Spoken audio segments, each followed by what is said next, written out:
Hey everybody, it's Saturday. You sit back and chill out day. Grab your favorite beverage. Mine is going to be water today. And we're going to talk about some different issues about photography. And I'm going to go on a little bit of a rant. Ooh, I love rants. Are we ready for this? Let's do it.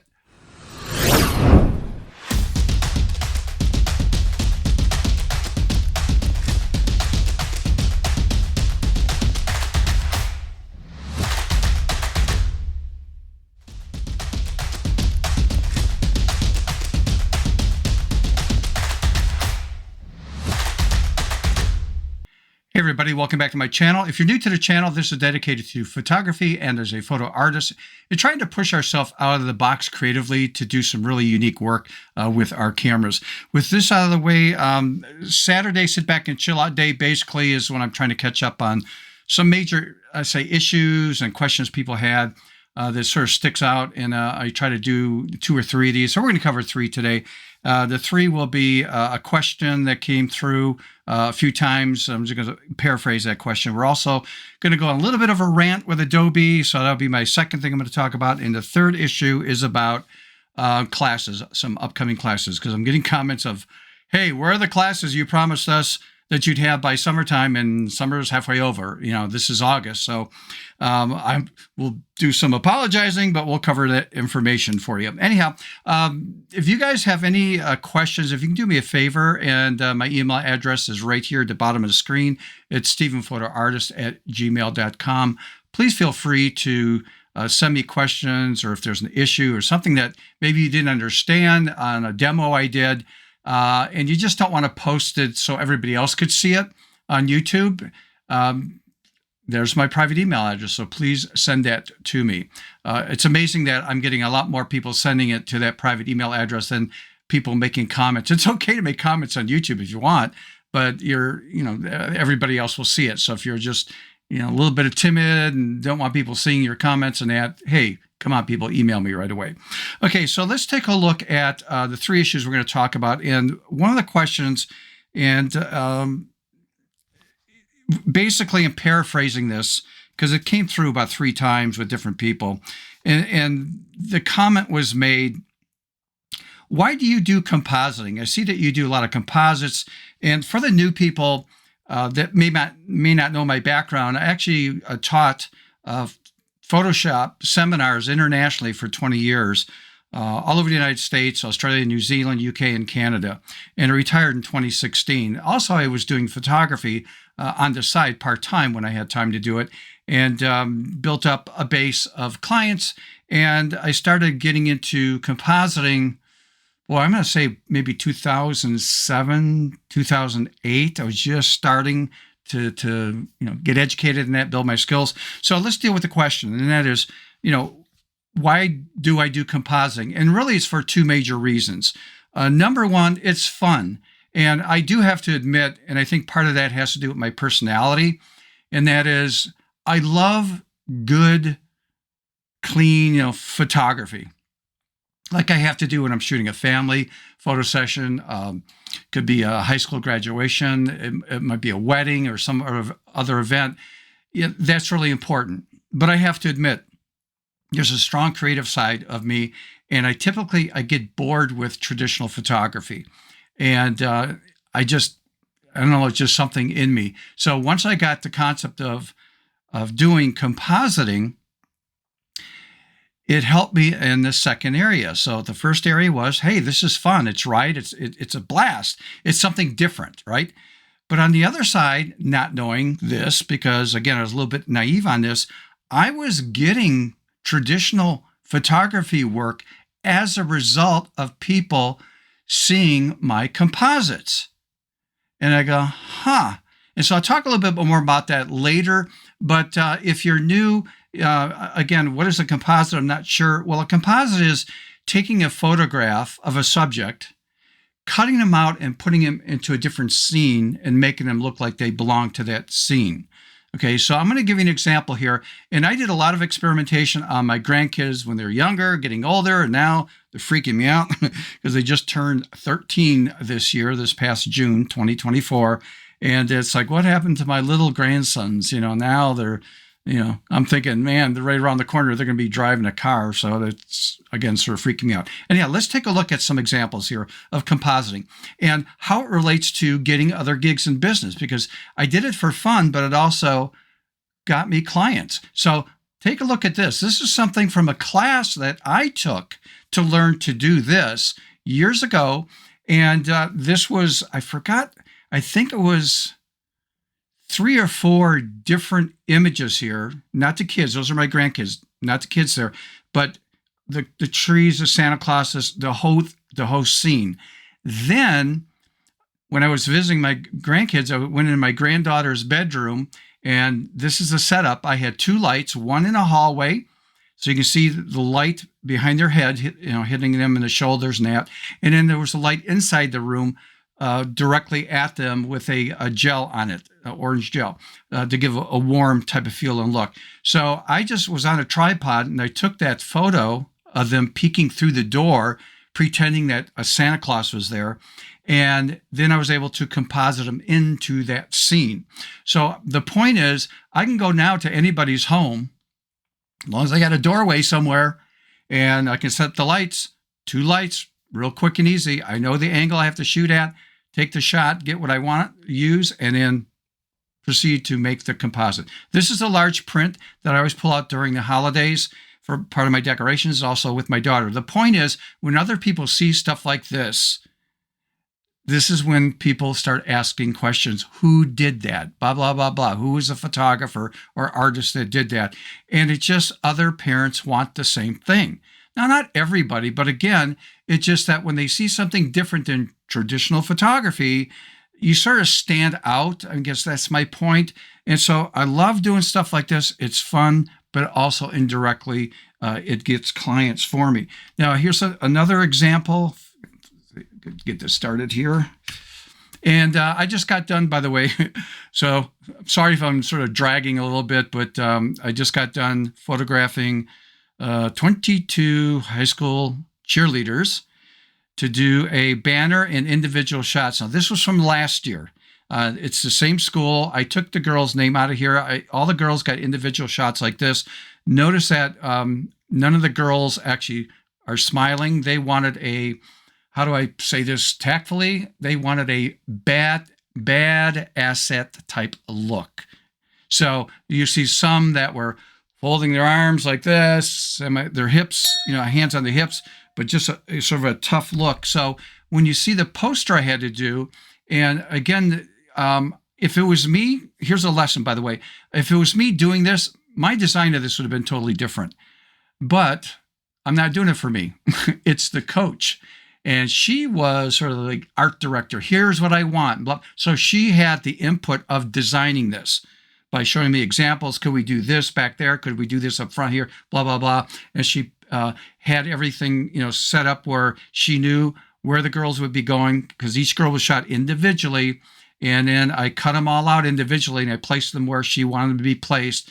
Did all the, the other artwork. And this is a 4x6 banner that's printed. I don't do the printing. It goes to a commercial print shop that does the banner. It's on a vinyl, large. It just comes out gorgeous. I have no idea how much they charge for that print, because I have to submit actually a 4-foot by 6-foot digital image at 300 resolution. So it's a pretty good size file, and it's flattened down. But anyhow, this is a composite. And again, it gets me work. And when you see, the girls get this, and parents get, look at this stuff and that, and then their relatives see this, and the common reaction that comes back is, hey, do you do high school senior shoots? Hello, right? So this is almost like indirect marketing to the parents on this. So doing something different and unique helps me get business. So that's, yes, it's fun, but also on the other side is clients. Here's a guy that I met at what's it called? The Dream Cruise that we have every August in Michigan. They basically shut down a particular street called Woodward Avenue for a few miles, and people ride up there. different customized cars, hot rods, things from the past, cars from back from the 30s and 40s even. And this guy just got a brand new Vet at that time. And his wife said, hey, could you take a picture of my husband with his car? And I go, well, okay. I was just there to enjoy the event and take some photographs of the cars coming down the street. And so what do you do? There's no open area with clean background. That was the cleanest I could get. So I took the shot, but I had something in my mind that I could do. And the image you got was that. And I'm going to tell you something. Car guys know other car guys. Stay with me on this. When you get an image like this versus an image like that, his car guy friend's first reaction, whoa, who did that? Okay, here we go. Word of mouth. That's how I built a business over time. By doing something that stands out, that is different. Instead of something like that, it's like that. Okay, so I'm using compositing skills to my advantage to indirectly market, say, even traditional photography, but also along with additional, compositing work.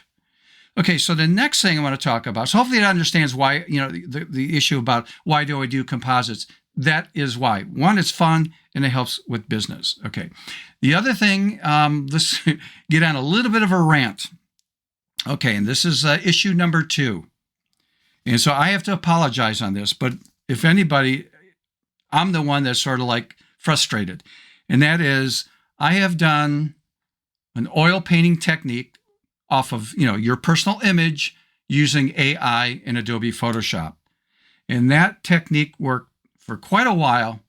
And then it stopped working if you got the latest update from Adobe. And now that technique is not supported. And it was very frustrating because I'm off doing other things and somebody starts reporting back, hey, this doesn't work anymore. And one person even made a comment, you're wasting my time and da-da-da. And I'm thinking, wasted your time. What about my time in figuring out something? And now it doesn't work. So now I got to go back out and try to find a different technique using, AI with your image to create a look like an oil painting.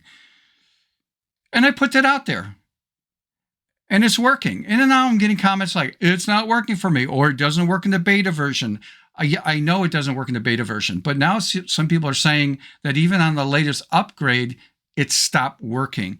So as of right now, this recording, it's working for me, but yes, not on the beta version. But I've just had it with it. So here's my point on my rant. I dug deeper with AI with Adobe through some channels I'm not going to talk about with people because I don't want to have them get in trouble. But Adobe has not set the parameters in stone yet on how they're using AI in their software. They're sort of tweaking and modifying things, and those changes happen every time you get a major update in their software. So because this is fairly new technology and they haven't established anything that's concrete, I'm not going to do anything anymore with AI with your photos. Okay, maybe cleaning up something or expanding the canvas or something like that it does, but when it comes to converting an image to painting and all this other stuff, nope, sorry. I'm not going to go there anymore because of the fact that they haven't established something in concrete that's going to stay as a technique. And if they keep changing it, it keeps breaking things that you figure out how to do. And now you're back to square one. So it's very frustrating. I've put in a lot of time on those 2 techniques and I'm basically saying, that's it. I give up until something changes in the future. But right now, no. So with that out of the way, I had to write this down. It is going to be September 4th. Be aware, I will do a promo video for you on this right here. So let me pull up this image. This is an image I've used before in the past. Just a basic, you can call it a lifestyle shot. Taking that, converting it to oil painting, really fast and easy, like that. That is straight out of the box what you're going to get. I'm creating 3 templates to do this. It'll be a portrait, a landscape, and a square one. It'll be high res. It'll be like, 12 by 8, 300 resolution, more than enough if you're going to print this. But my point is this. That's what you're going to get like that. But here's the key thing. Absolutely no AI. This will work with old versions from way back when, for quite a while. So the point is, I don't care if you got the latest and greatest update or you're behind a couple versions or something, this is going to work. Now, what's cool is you can control this sort of abstract look. If you want it less abstract, you can do that. If you want it more abstract, you can change that really fast and easy. There's going to be like unlimited things that you can do and change. So again, I'll have a video showing this live. I'll do a couple things. I'll do maybe a portrait and lifestyle, but you can put this on landscape, any kind of photography, wildlife, anything you want to do. And it comes out really awesome. So I'm just really proud that, hey, guys, no more AI. This will work. It'll work. Okay. Same thing, by the way, with the training video, sample files to work with, along with the 3 templates that you'll be getting. Like I said, I promise nothing over $10. This is going to be $5 at buymeacoffee.com/Stephen Fodor Artist. Now, it's not up there yet. My goal is to have it by September 4th for you guys. So look forward to that. But again, I just don't want to do anything in AI with, trying to convert an image into oil paint and stuff when they keep changing what's going on with AI. So hopefully that makes sense. And this is why I'm doing that, because people keep bugging me. It doesn't work, or, and I'm afraid how long will this method last? And then it's not going to work.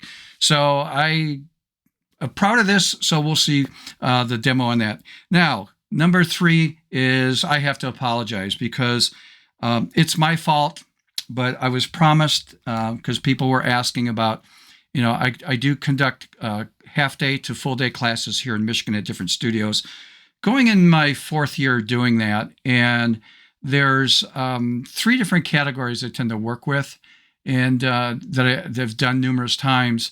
And I wanted to make a mini course, because obviously people aren't going to come to Michigan if you're from another country or halfway across the United States.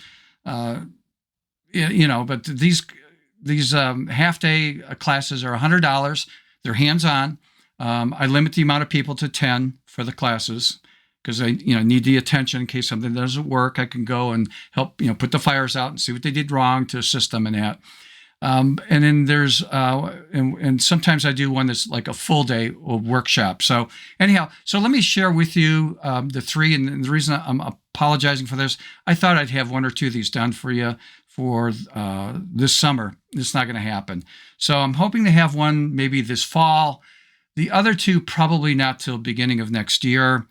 Because I'm going to see what's going to happen here by the end of the year, and I may stop taking on client work, because I said I was going to minimize my client work this year, and for some reason, Steve had a hard time saying no.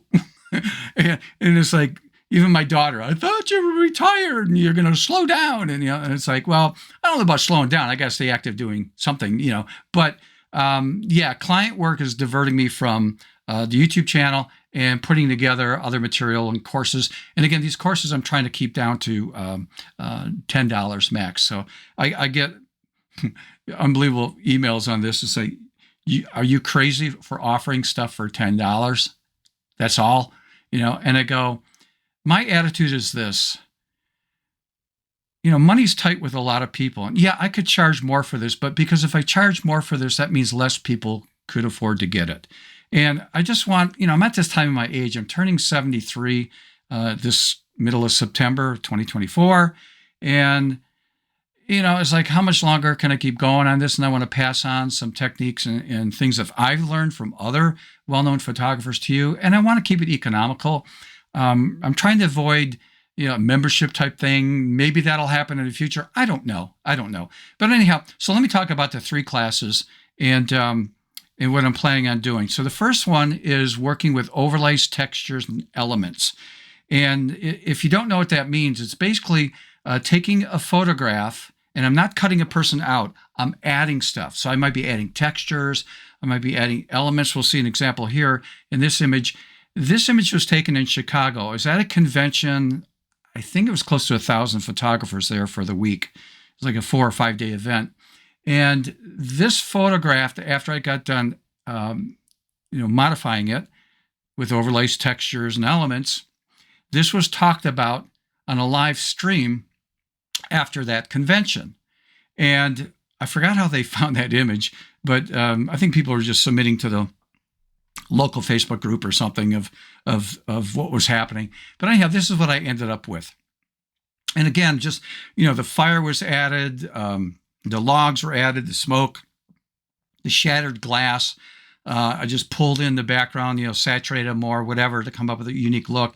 But now, going from that to that is an example of using overlays, textures, and elements in an image. Okay, so again, this is not photography now, right? We're moving away from traditional photography. We are now a photo artist. And remember, this is for the new people now. A photo artist is somebody who uses a camera and software to create their art and vision. So that's what I'm doing right here, doing overlays and textures. So another example, I used to do weddings a lot. This couple, we were at the Detroit Tigers stadium, or actually it's a park in downtown Detroit. And I had them pose like this because I had an idea in my head, and I came up with this. This started me on this road of I'm the lightning bolt wedding photographer guy, because it seemed like as I was doing weddings, people were seeing this image and others, and they were requesting some type of lightning bolt. But again, it's a gimmicky, sure, but it stands out. People do a double take on this, and it's just something you don't see all the time. And so, and by the way, I used to be called Simply Pro Photography. That was my company name years ago. That's been dissolved as I retired back in 2016 and that. But the point is that this is something very unique, and I didn't cut these people out. I'm adding elements and textures and other things to come up with that. So this would be under the category of working in overlays and textures and, again, elements. Here's another example from a class I actually attended to start working a little bit better using atmosphere, adding this to the storyline, putting in that light that never existed there, and then putting in, that fog or misty look type of thing, and color grading that. And, you can do some really cool, unique things, again, as an overlay class. So I think I've showed this image before in the past. I worked with this gal before 2 or 3 times, and we met up in Las Vegas. I forgot what dry bed, and we were out at Lake Dry Bed somewhere, in the desert out there. But anyhow, she knew what I was going to do. She posed like that, and this is just adding overlays and smoke, and I think I did a little bit of minor texture on this also. Okay, this is from the class that I'm going to offer. You'll get all the videos, step-by-step training. You're going to do at least 6, maybe more projects, hands-on projects. Go at your own pace, watch the video. You'll get the images. This will be one of them, before and after. But then we're going to get into things like frames. So you can take a picture that you see here on the before side and add some snow and frame it out. So you're going to get well over 60 high-res, different textures, overlays, elements, frames that I give out in my $100 half-day workshop. So you're going to get the same thing that these people spend $100 on to take away with you. The only difference is, because I'm recording and all that stuff, we try to do about 10 projects in that half day. This one's going to be 6, maybe more, we'll see. But the key thing is that you're going to walk away with a lot of stuff that you can use on your own images. So I'm going to teach you the concepts of doing this and how things work. So that would be a class on overlays, textures, and elements. The other thing is by request. This is my bread and butter. I've done this for years. One of my favorite things to do, and that's working with children.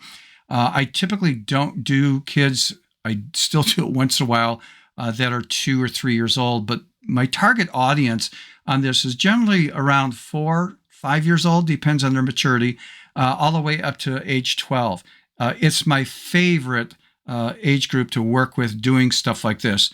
I get the kids screaming or yelling or doing something different like this. This is my grandson's, because I'm practicing this. I'm going to actually give my background that is with the grass and the sky and certain elements I can give you. I can give you the baseball. I can give you the flowers. I can't give you the bike. I can't give you the glove because I purchased those years ago, and it's not licensed to be sold. I can't give that away. But some stuff I created or did, I can. So you're going to get things that you could add to.